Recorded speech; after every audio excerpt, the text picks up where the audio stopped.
Welcome back to the OHL podcast, everybody. I'm your host, Buckeye Buggs. That man over there is the wild man, Chris Wilds, and this is our Border Wars episode this year for the state of Pennsylvania. Now, Chris, oftentimes when we think of Border Wars, we usually are thinking about the team up north when it comes to recruiting in the state of Ohio.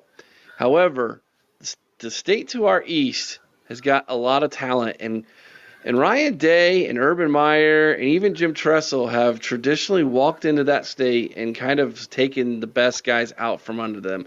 I go back to thinking about Terrell Pryor. Mm-hmm.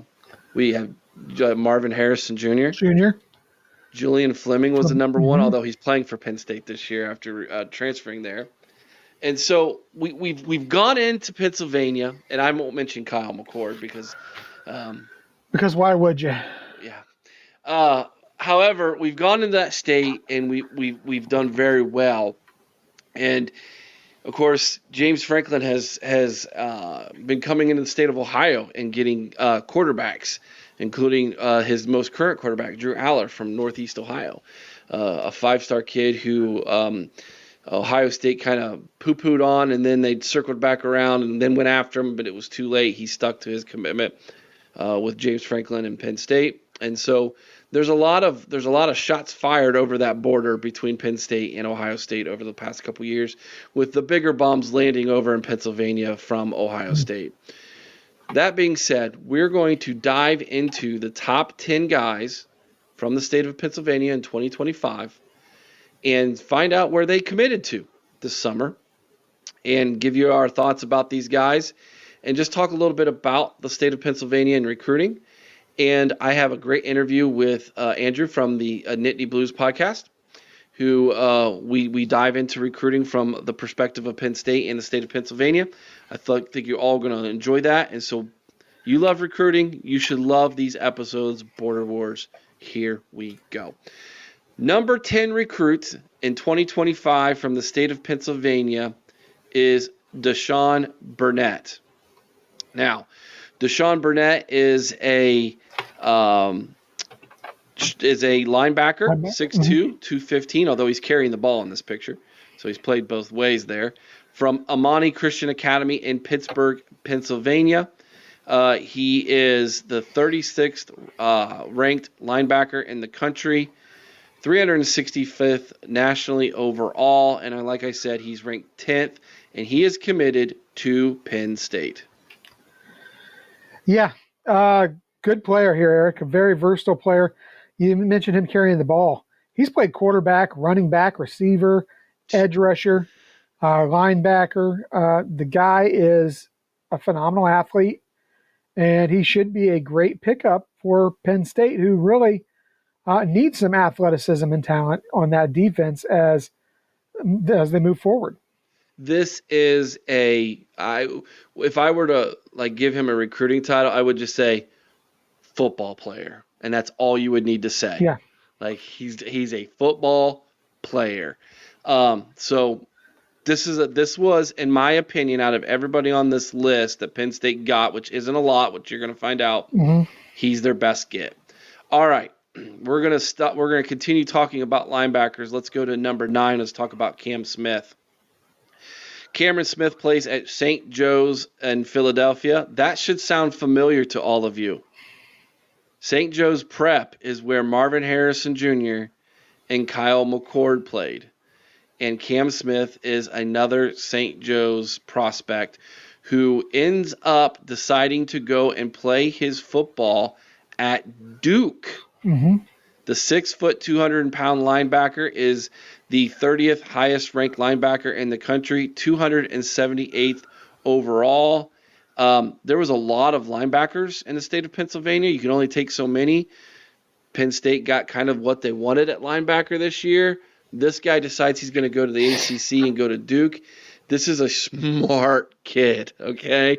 This wasn't just a football decision. This was an academic future decision that one Cam Smith made here. Yeah, and he's a good player, Eric. Don't get me wrong, but like you said, good football IQ and obviously a good IQ off the field. Because let me tell you, as I look at the guy, I don't know how great he would be as a linebacker in, say, a Big Ten conference. I think he's a little undersized for that right now. I mean, he is 6 foot, which isn't bad. Coming in at 200 pounds is what he's listed at. And I'll tell you what, I think that they added a few pounds onto that frame. So a little bit undersized for linebackers in your bigger conferences. I think in the ACC, his speed and athleticism are going to serve him well at linebacker.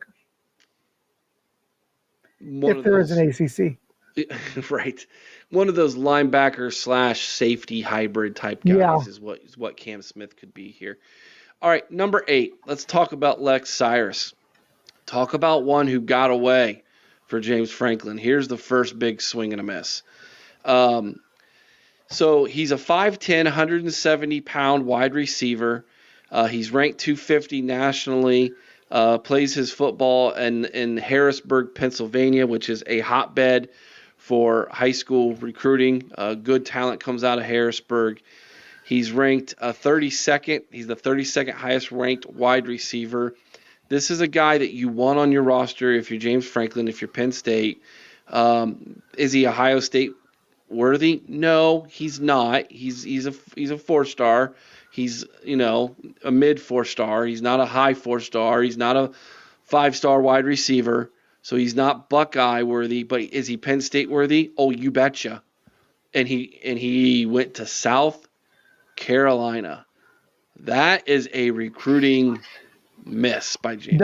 That's a huge swing and a miss for a team that really has struggled to land any major quality at wide receiver. And Eric, this guy, not the biggest guy in the world, but he is a burner. The guy had, did 10.4 for his time in the 100. And, he can take the top off of defenses. And that's something that they haven't had since Dotson?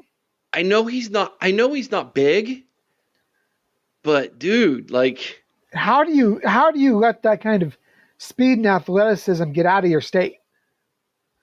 I mean, again, if you're talking about Ohio State, that's one thing. But James Franklin has not recruited a superstar wide receiver, or has recruited one or two in his time there. Yeah, they made a big mistake on this one. Yeah. All right, number 7, shots fired from Columbus, Ohio here. Number 7 is Maxwell Roy. He is 6'3", 285 pounds. Also plays at St. Joe's Prep in Philadelphia. Ranked 230th nationally.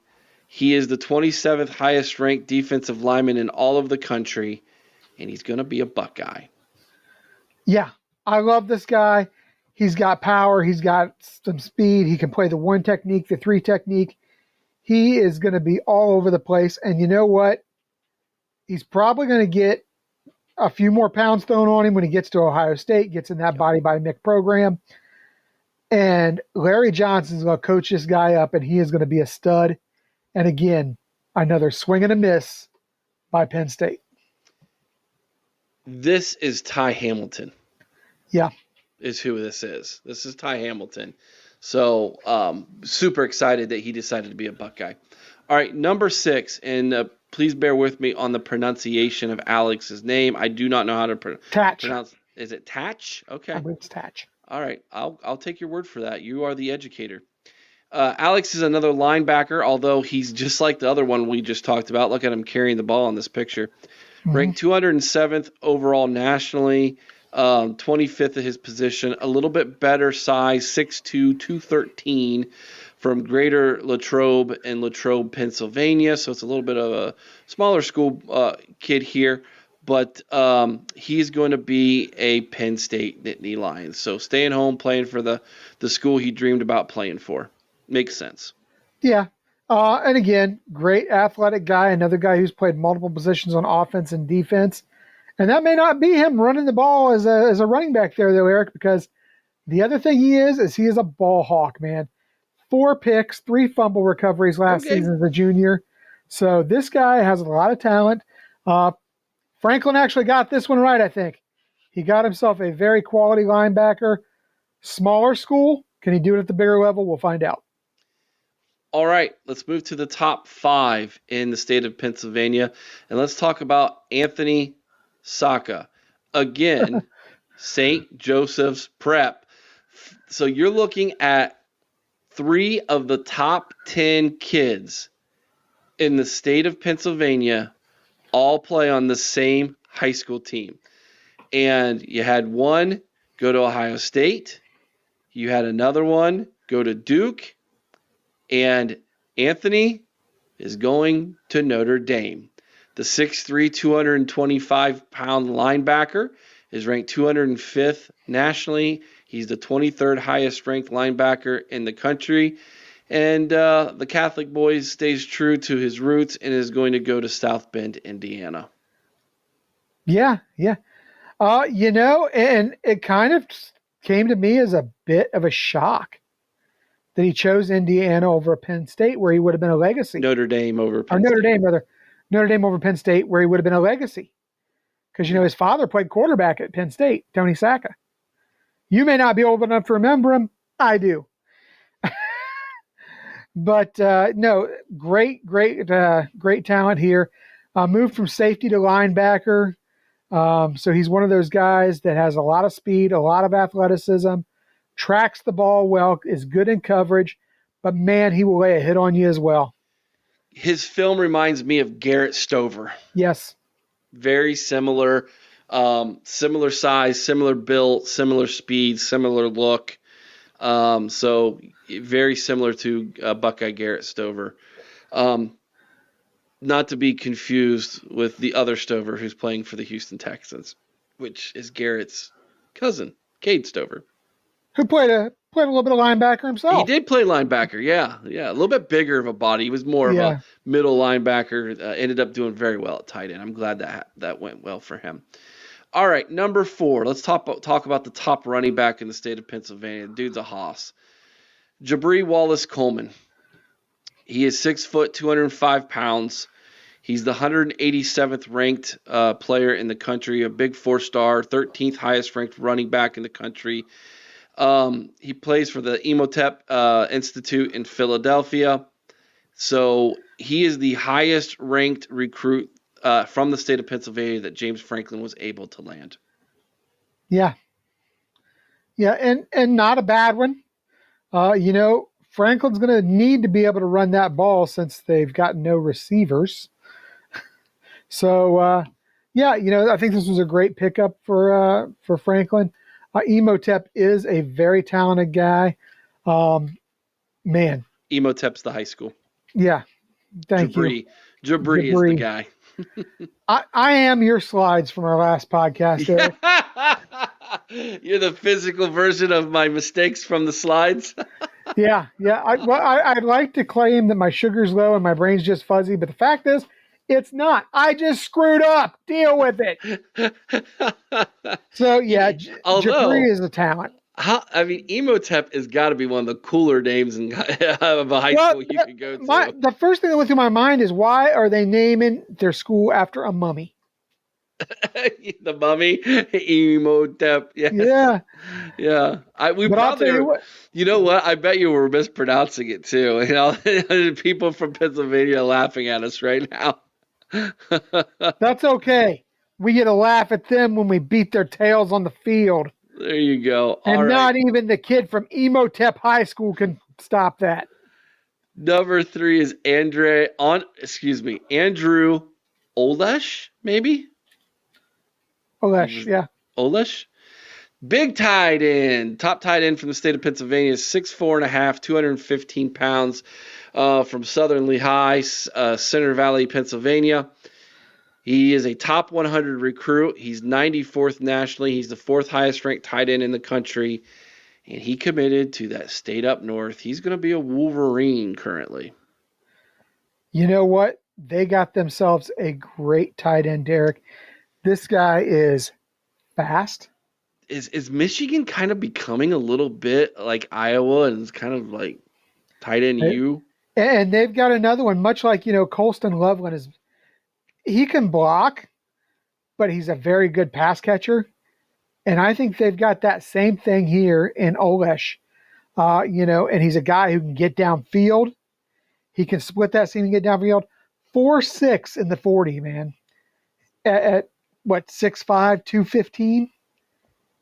That's 6'4.5", 215. So yeah. might as well be 6'5" probably by the time he gets to Ann Arbor. Yeah. I mean, he's going to get out there. He's going to catch a lot of passes. Can he block? Yes. Will he be, coached up to block better? I'm sure. Because, as much as we want to get on Sharon Moore and what they've done, if Sharon Moore's there, one thing he can teach is blocking. Because I'll tell you what, he coached one of the best offensive lines in football. So this is a guy that if he solidifies that blocking, you could be looking at another Colston Loveland type of player at tight end in Michigan.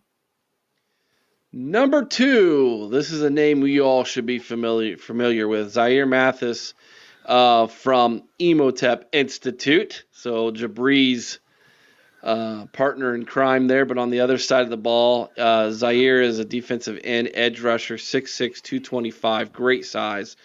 Ranked 62 nationally, high 4-star, and he's the 6th highest ranked edge rusher in the country, and he committed to Ohio State. This recruitment is nowhere near over.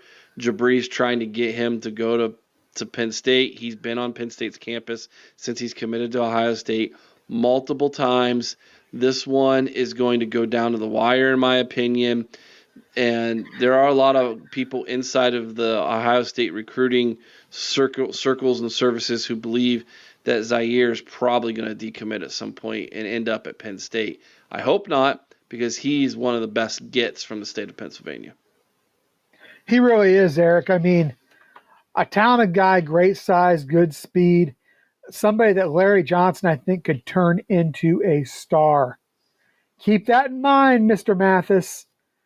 You may go to Penn State and be a stud at Penn State, or you can come to Ohio State and be a superstar. That's what your decision is. Number 1 from the state of Pennsylvania is a quarterback, Matt Zollers. He is a 6'3.5", 205-pound right-handed gunslinger from Springford in Royalsford, Pennsylvania. He is the 7th highest ranked quarterback according to the 247 composite rankings. He's a borderline 5-star, so he's very high 4-star currently at 38th overall.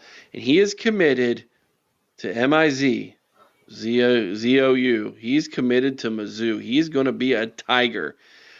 Talk about one of the worst misses for James Franklin in 2025. It's this guy.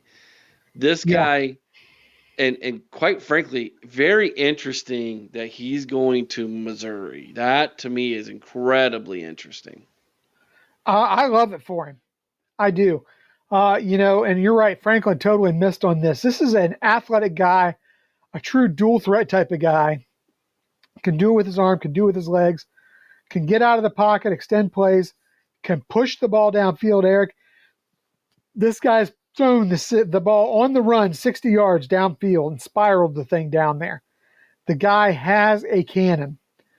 For James Franklin not to be all in on this and not to bring this guy home, it just boggles the mind. I mean, it's completely confusing to me.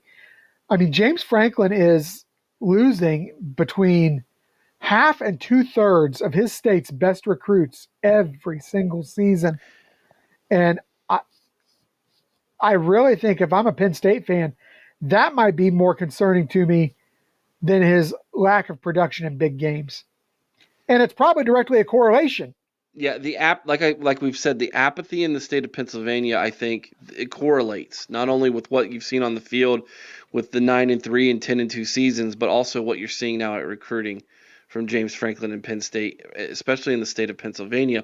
You go beyond 10 and things get a little bit better for Penn State. Mm-hmm. 11 is uncommitted, but then 12 is Brady O'Hara, Penn State. 13, Mr. Hayes, the running back, Penn State. 14, Isaiah West, that's Ohio State. Yeah. Josh Williams, interior offensive lineman. So the top offensive lineman from the state, Stanford. Jaleel Hall, wide receiver from Drexel Hill, Pennsylvania, West Virginia. Quarterback Stone Saunders, Kentucky. Cornerback Xavier Thomas, Penn State. So he's doing really well at two things in the state when it comes to recruiting. Linebackers and running backs. Everything else seems to be ignored, and he's going to have to go outside the state. Now, to his defense, the DMV is not that far away. New Jersey's not that far away, and James Franklin's done a pretty good job there. And like I said, he's kind of come into Ohio and gotten some 4-star guys and some high 3-star guys from the state of Ohio as well. So it's not like the cupboard's completely bare, but when you have that much talent in your backyard, you need to make more hay than what he's done. Well, yeah, especially when you look now, you've got Ohio State does well in the DMV. You talked about the DMV. Ohio State does well in the DMV. Greg Schiano does very well in the DMV. And Clemson, now you've got Clemson does well. But let's not forget, now you've got Signetti, who's moved over from James Madison, who had a foothold and had relationships with those Virginia coaches and the coaches in the DMV down there. You know, and now he's at a bigger program. So don't be surprised if he doesn't get in there and recruit the DMV a bit. Yep. All right, we're going to go to our interview with Andrew from the Nittany Blues Podcast and get his opinion on recruiting for James Franklin in the state of Pennsylvania. Chris and I will be back right after that.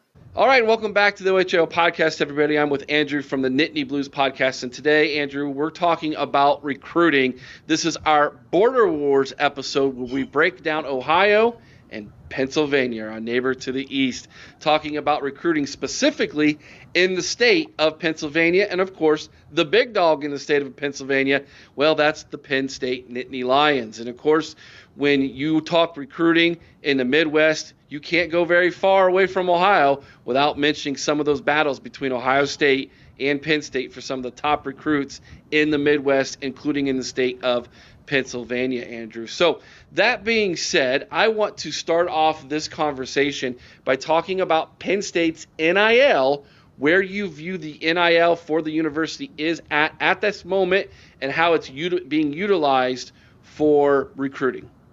Yeah. So, full disclosure, I'm not fully plugged into this, but what I've been able to gather is that things are ramping up for them in that respect.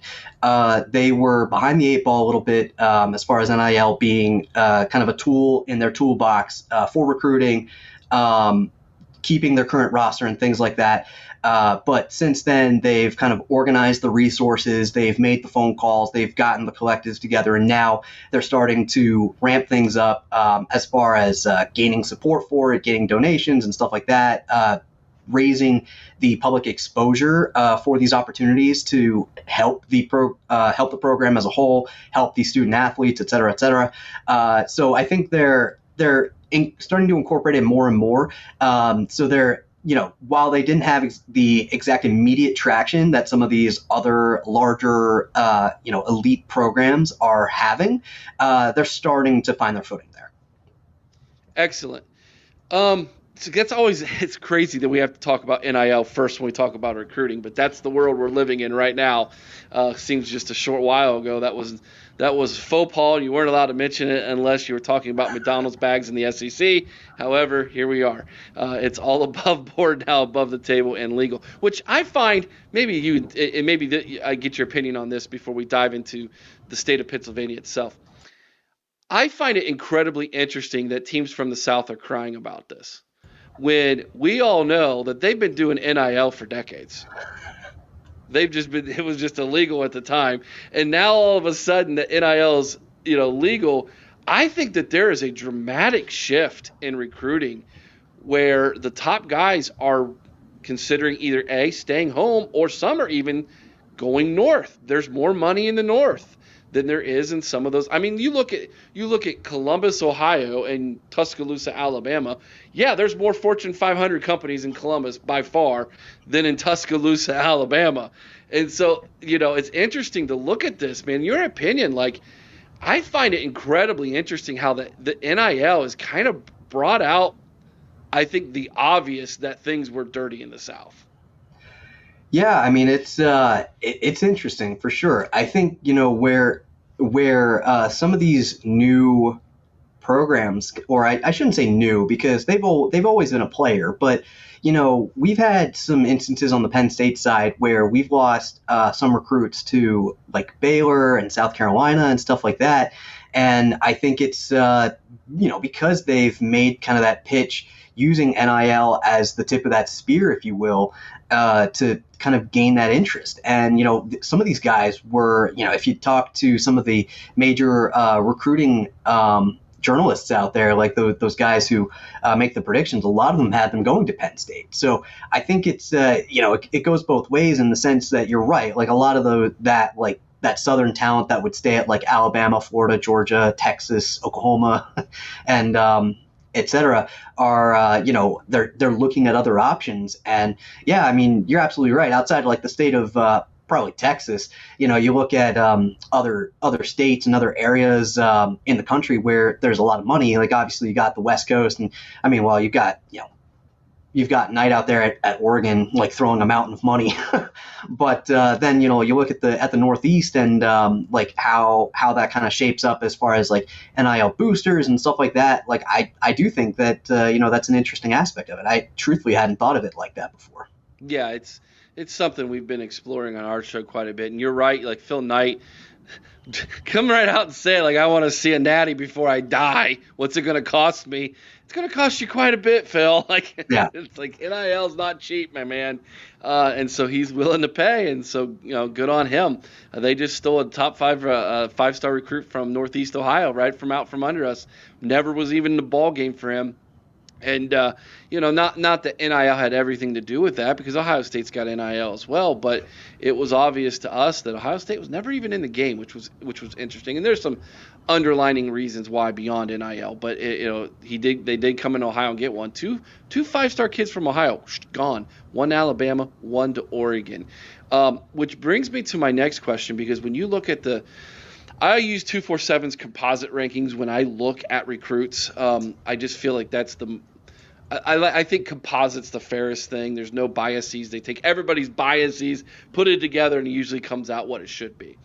And so that being said, Penn State this year seems to be they were struggling much more than what they are now. They've made up some ground in the top kids in the state of Pennsylvania.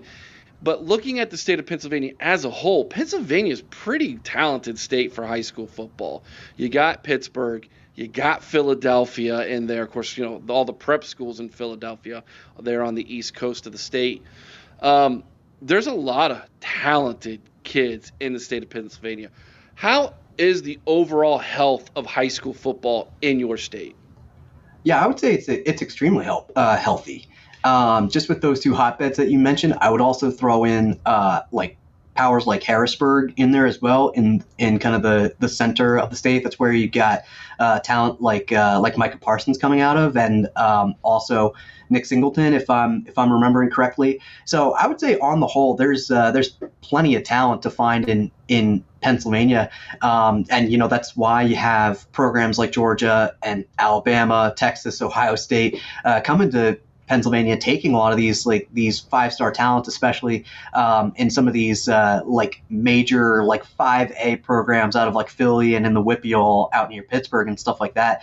Like Penn State's always in recruiting battles, even though it's in their proverbial backyard. All those top recruits are always including SEC schools, and they're like their top 6, their top 4, their top 3, etc. So yeah, I mean, I would say just based on that alone, like it's alive and thriving. Has James Franklin ever come out and talked about putting up a wall around the state of Pennsylvania when it comes to recruiting, or what is his recruiting philosophy? Yeah, I mean, well, that was kind of his mantra coming in 2014. If some people have used it against him, but he monikered the term dominate the state in terms of recruiting. And he's always kind of pushed the idea that the best in PA stay in PA. Or at least that was like kind of the motto that they were following. Now, that's come to fruition in some recruiting battles, but certainly not in a lot of others.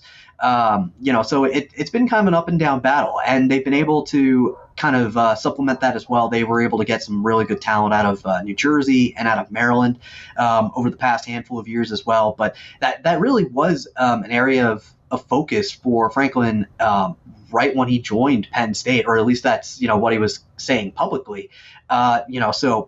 Whether that's actually happened like to the level that he's promised is up for interpretation. But yeah, that was like a big thing for him. Yeah. All right. Looking at this year's class, the 2025 class, interesting of note, your top recruit is going to Missouri.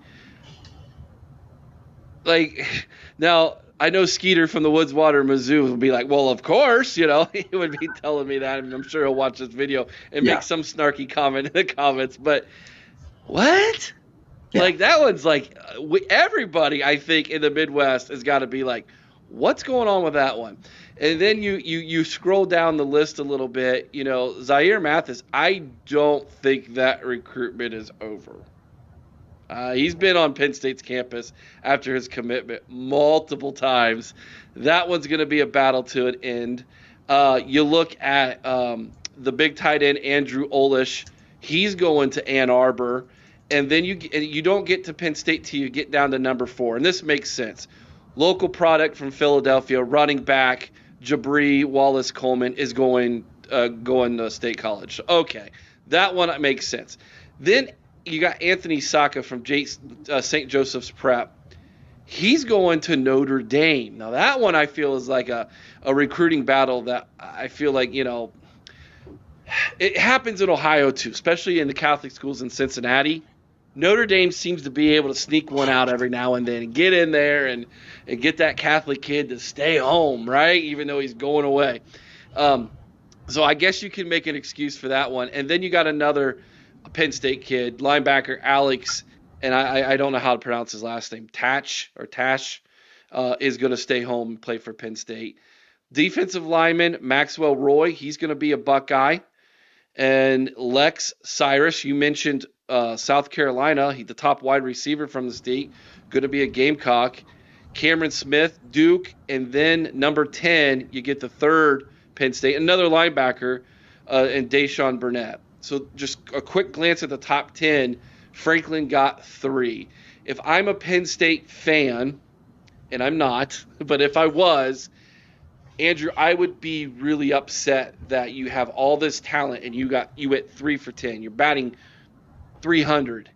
In recruiting, that's just not going to cut it with your homegrown talent.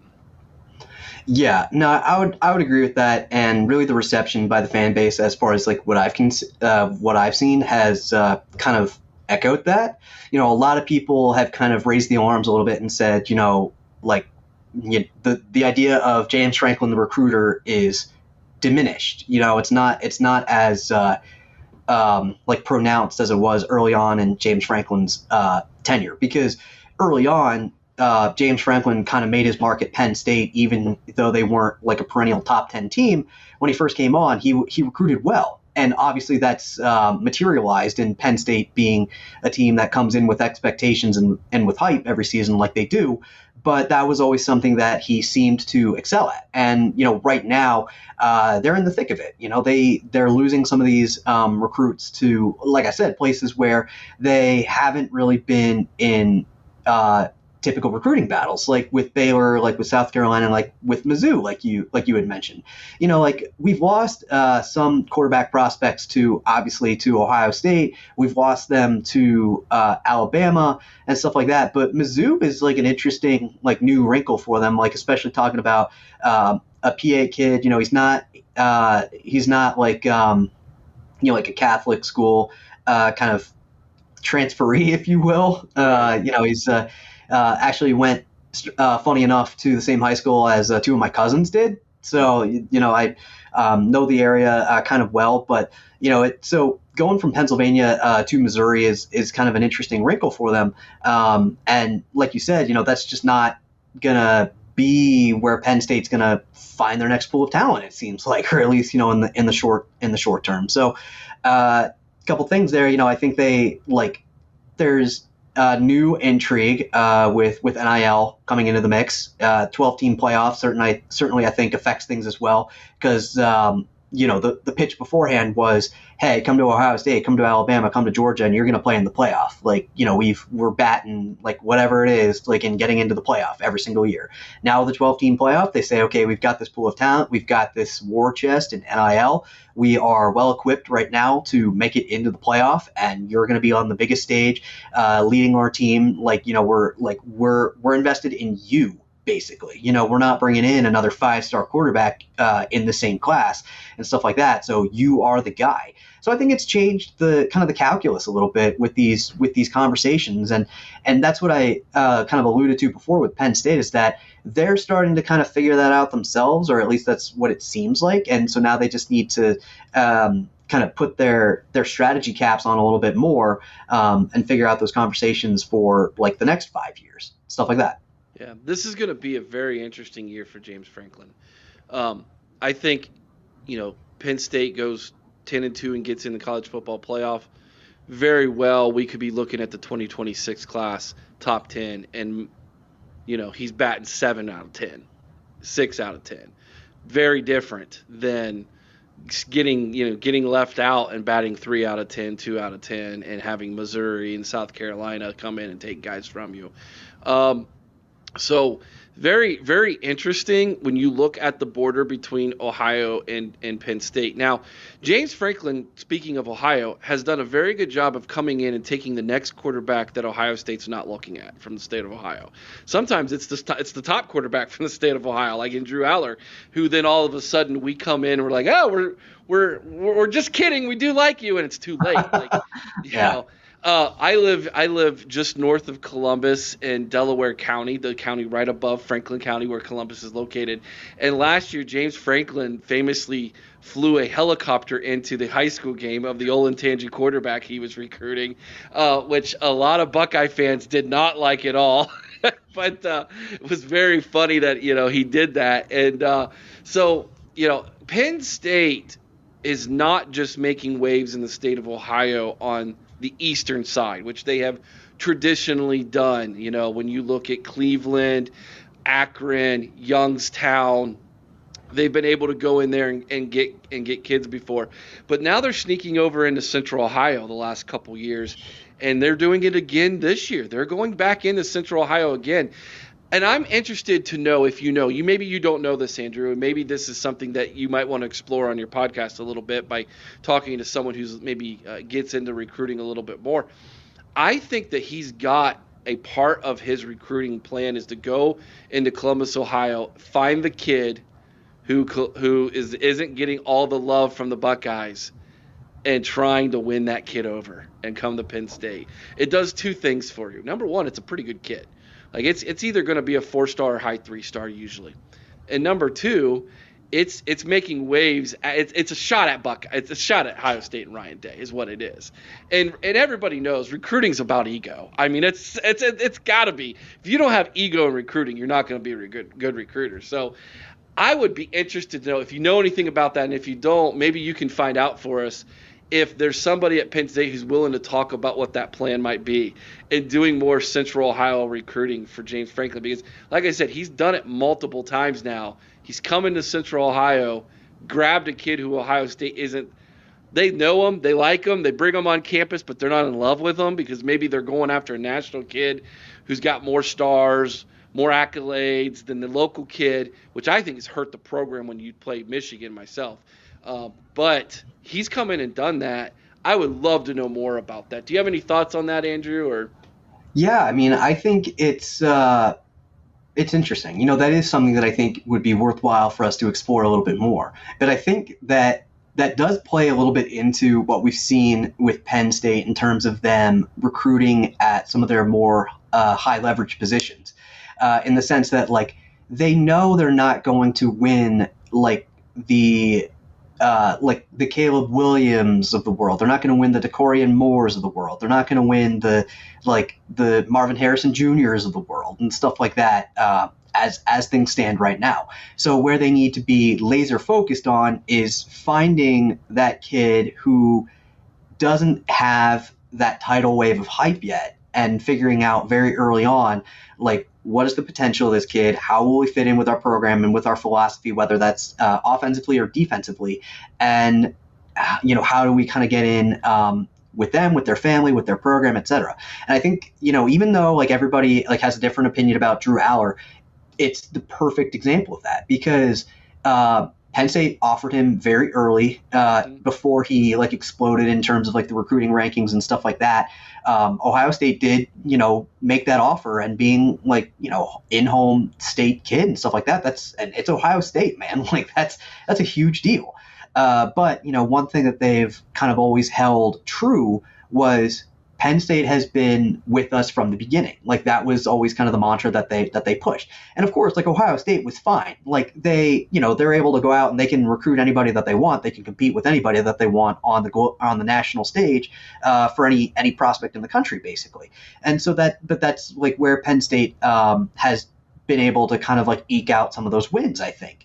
So I don't know from a geographic standpoint if it's specifically targeting like Central Ohio, like you said, but maybe there is something to that, because they also brought in another Ohio quarterback in Ethan Grunkemeyer, who's kind of like a solid 4-star type of guy, really kind of touted right now as being possibly like the next guy up at Penn State, even though he's third on the depth chart right now. So I think there really is something to that. Yeah. Absolutely. It'd be incredible to find out for you, man. If you go on a fact-finding mission, figure that out. That'd be great to know. So, and to wrap this up with recruiting, Andrew, when you look at Penn State or Pennsylvania and Ohio and that border between us, there's a lot, and I mean a lot of talent from those two states. And I go back to the days when Pennsylvania and Ohio State, long before Penn State even joined the Big Ten, and they were an independent school. There used to be a Pennsylvania Ohio All-Star game between the high schools, man. Yeah. Long time ago, right? And it was a big deal in Northeast Ohio, Canton, Akron, Cleveland area, a lot of those kids, because Joe Paterno knew who a lot of them were and everything. And you look at Drew Aller, he's a Canton kid. And Columbus Ohio State absolutely dominated Canton until then. And it's incredibly interesting to look at those things. I think there is still a quiet rivalry in recruiting between Penn State and Ohio State on that border. And I think that there's a lot of shots that get fired over the border at each other.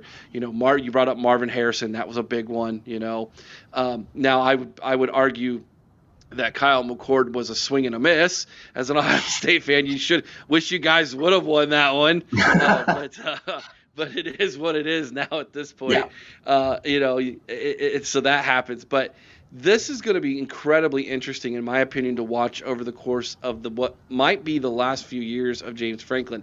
If James Franklin is going to remain at State College for another 5 years or plus, make the college football playoff and continue to build that program, then he's going to have to get some big recruiting wins, not only in Pennsylvania, but also in Ohio. And I think that's really something to highlight and watch as we move forward.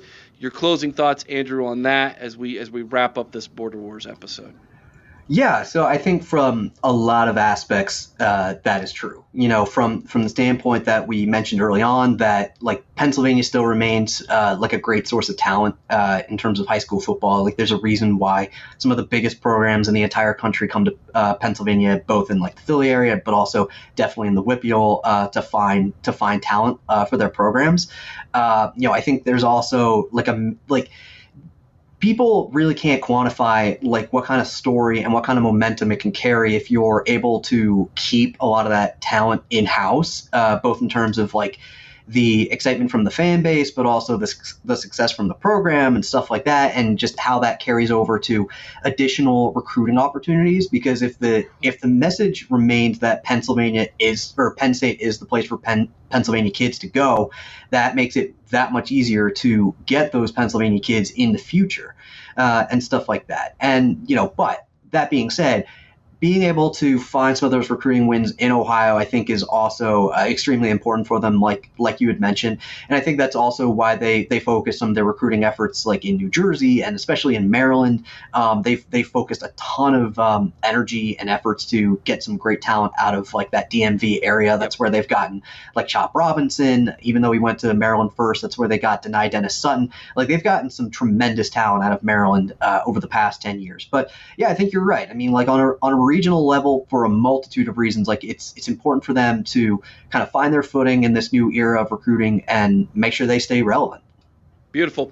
Andrew, tell everybody where they can find the Nittany Blues podcast at.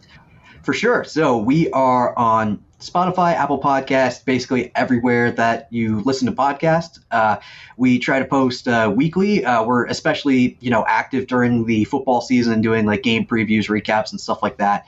Other than that, you can also listen to our show at nittnyblues.com. That's our website. You can listen to all of our previous episodes, learn a little bit more about the show. We also have our own merch at shop.nittnyblues.com, and we're also on Facebook, Twitter /X, and Instagram at Nittany Blues and Nittany Blues Podcast. It's awesome having Andrew and the Nittany Blues a part of the College Huddle, our sister podcast at the College Huddle. And so you will see Andrew and myself doing more videos as we get into the season when Ohio State and Penn State match up later in the season. And probably not going to be a whiteout. I missed that. Ain't going to lie. That's on my bucket list, Andrew, to go to a whiteout game. Want to do that so bad. So hopefully down the road, Fox will realize, hey, it's a good thing to have primetime games instead of at noon. But noon every year, man. Yeah.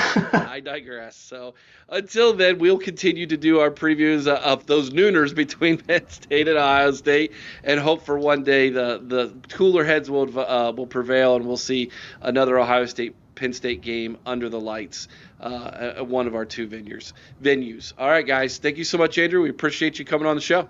Thank you, Eric. Appreciate it. And we want to thank Andrew from the Nittany Blues Podcast for joining us and being a part of our Border Wars episode. So in conclusion, Chris, the border between Ohio and Pennsylvania is alive and well, and I would say advantage Ohio State. Absolutely. Absolutely. We've gone in there and we've taken the best talent out of there. And don't get me wrong. Franklin snuck in. He's got a few good players from Ohio, but honestly, for the most part, I think we definitely have dominated that recruiting battle between Ohio and Pennsylvania. Yep, absolutely. You enjoy these border wars episodes. We just did one not too long ago with Indiana. We had our friends from both the Boiler Express podcast and the Hoosier Huddle to talk about recruiting in the state of Indiana. And of course, Indiana's interesting too because you got Notre Dame there. So, and Marcus Freeman, who's trying to put more of his thumbprint on the Midwest for Notre Dame, and when it comes to recruiting than what the Irish have done in the past. And so, go check that out. We also have done some Border Wars episodes with our friends from Toledo and Cincinnati, where we've talked about the state of Ohio and those two hotbeds for recruiting. And we'll continue to produce more of these because, listen, there's 3 other states that border Ohio. The state up north, Kentucky, and West Virginia touches Ohio too. Now, West Virginia is interesting. We haven't gone into West Virginia and got anybody in a long, long time. West Virginia high school is nowhere near what it is for Ohio and Pennsylvania or even Indiana for that matter. I'm not sure if we're going to get to that one this season, but we are aware of that, and we might try to do that. So we've got a few weeks before the season starts, but we might produce some more of these even into the season because we know recruiting is the life. It's an ongoing thing. Never ends, right? Even during the season, never ends. Like, share, subscribe. Let us know what you think. Let us know your thoughts in the comments below. Is there anything we missed, anything that you would like to add, or is there some kind of niche to this recruiting border wars that you would like to see? We'd love to hear from you guys. If you haven't already, subscribe to the channel, ring the bell, get notified when we go live. Our live shows are amazing. Great guests, a great chat, and all kinds of fun. And as we get closer to the season, which is just around the corner, the live shows even get a little bit more spunky, if you will. So you're not going to want to miss those. Chris, any last thoughts, my man? Nothing from me, Eric. In that case, OH. I-O. Go Bucks.